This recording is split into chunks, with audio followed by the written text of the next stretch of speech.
सोने सी चमक और अंदर से रस भरी जब भी प्लेट पर ही आती है तो हर किसी के मन को भा जाती है। ये टेढ़ी मेढ़ी सी जलेबी हर किसी को बेहद पसंद आती है। कोई इसे नाश्ते में दही के साथ खाता है तो कोई इसे दूध और रबड़ी के साथ खाना पसंद करता है। कोई इसे सुबह खाता है तो कोई शाम को या फिर कोई खाने के बाद। जी हाँ, वही जलेबी जो आज के समय में हमारे त्योहारों और खास मौकों का भी हिस्सा बन गई है। इसी तरह से दशहरे पर भी जलेबी का एक खास महत्व है। पौराणिक कथाओं की माने तो भगवान राम के समय शशकुली नाम की एक मिठाई हुआ करती थी, जिसे अब जलेबी के नाम से जाना जाता है। तो अब बात साफ है कि जलेबी की ये जो कहानी है वो सदियों पुरानी है और ये इसी की तरह घुमावदार भी है।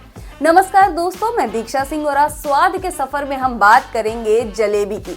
आपको बता दें कि जलेबी सिर्फ भारत की ही मिठाई नहीं है, इसकी जड़ें दुनिया के दूसरे हिस्सों से भी जुड़ी हुई हैं। प्राचीन मध्य पूर्व की गलियों में एक मिठाई की खुशबू फैली हुई है। ये जलेबी 10वीं शताब्दी के फारस की है, जहां इसे जुलाबिया के नाम से जाना जाता था। ये मिठाई कैसे भारतीयों के दिलों पर राज करने लगी है, ये सफर बड़ा ही दिलचस्प है।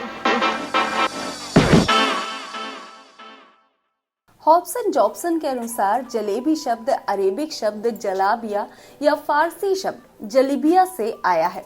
किताब अल तबीक नाम की किताब में जलाबिया नामक मिठाई का उल्लेख मिलता है, जिसका उद्भव पश्चिम एशिया में हुआ था।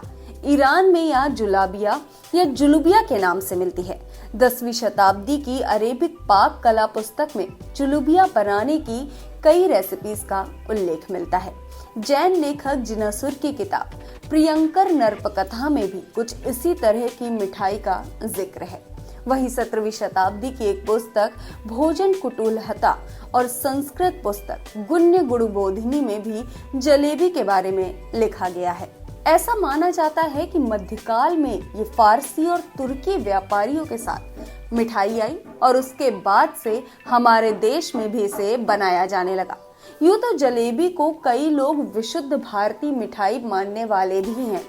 शरद चंद्र पेंडांकर में जलेबी का प्राचीन भारतीय नाम कुंडलिका बताते हैं।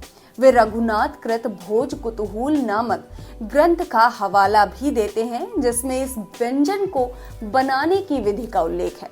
भारतीय मूल पर जोर देने वाले इसे जलवल्लिका कहते हैं। रस से भरी होने की वजह से इसे ये नाम मिला और फिर इसका रूप जलेबी हो गया।